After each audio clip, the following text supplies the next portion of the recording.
U.S.-China relations are beginning to retensify, or is that even a word?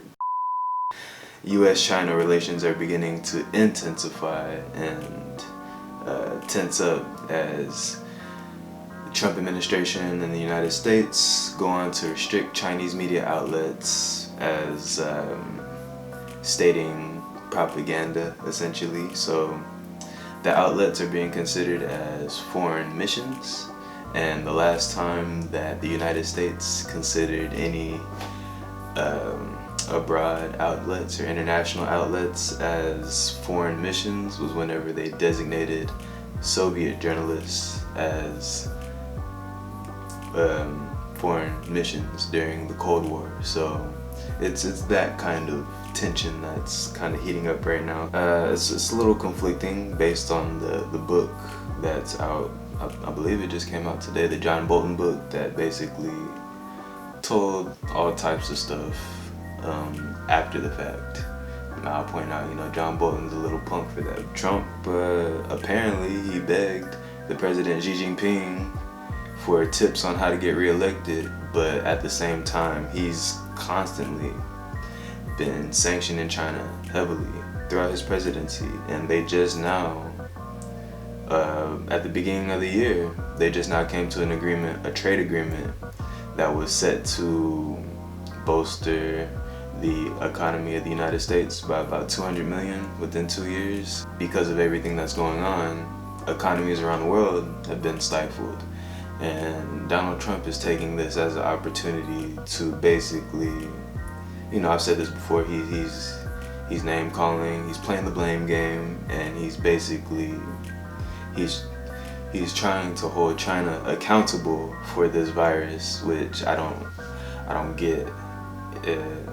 I understand it originated in Wuhan, but it's not fair to say that this was intentional from the Chinese government. The Chinese government hasn't actually said anything about what America's done to their journalists, because apparently China's done the same thing, or they have done the same thing in the past, and they might still be doing it to American journalists. I'm not too sure on the specifics of that. It says U.S. journalists are already sanctioned in China, so maybe this is just a retaliation. China has actually gone on to accuse the United States of Cold War mentality, and it does seem like a Cold War mentality. You're labeling these people propagandists whenever they're really just doing their job. And the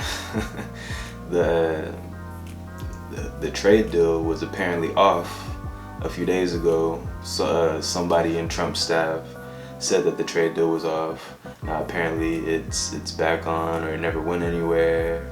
But this isn't really the best look that you want to portray America as, and especially during times like this. So the journalists don't actually have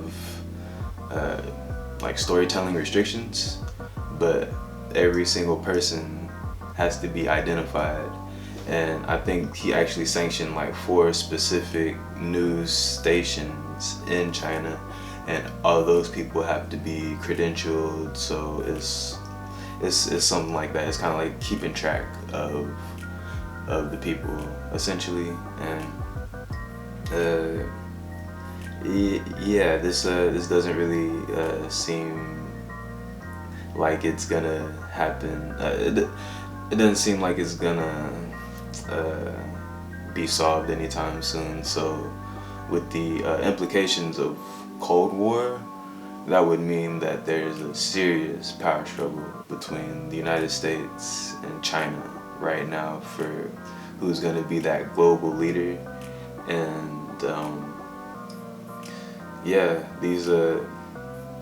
I don't know much about China besides the fact that this is going on, and Hong Kong is kind of sovereign to the rest of the country.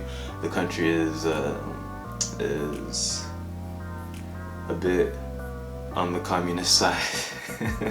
they're a bit less democratic than the United States. I don't know how well they have their stuff put together, but they act like America in that they try to portray strength. They try to portray strength in the weirdest ways. So I talked about this with the China-India border. Basically, China's trying to divert attention by being aggressive at this border whenever they're insecure about their potential second outbreak of the coronavirus in Beijing, I think, and that's their capital. So it's strange how they try to just show strength instead of trying to just,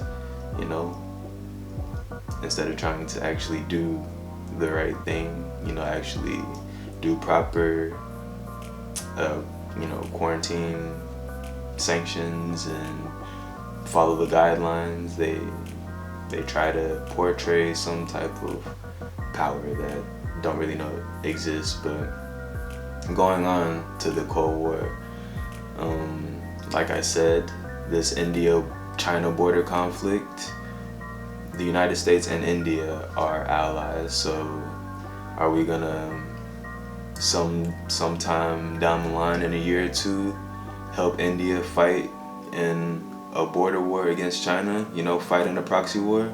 Are we gonna deploy troops to South Korea to help fight against North Korea if China gets involved and things like that? So in terms of a direct conflict with China, I don't necessarily see as realistic, but you never know with Donald Trump.